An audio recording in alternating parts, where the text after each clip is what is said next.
Bună ziua, suntem în societate City 2 și vă prezentăm spre închiriere un apartament cu două camere, studio.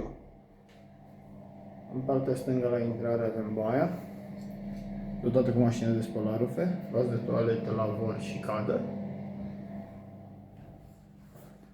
Acesta este holul de acces, living-ul open space cu bucătăria, mobilat utilat. După cum vedeți, două scaune, canapea extensibilă, masă de cafea, o comodă, cumină frigorifică, cuvetă, hotă, plită cu gaz, cuptor electric.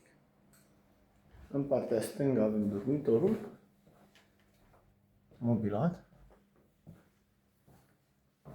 Avem două noptiere, pat și dulap pentru depozitare. Din living avem acces în balcon, cu vedere pe partea din față a blocului. Vă așteptăm la vizionare. O zi frumoasă!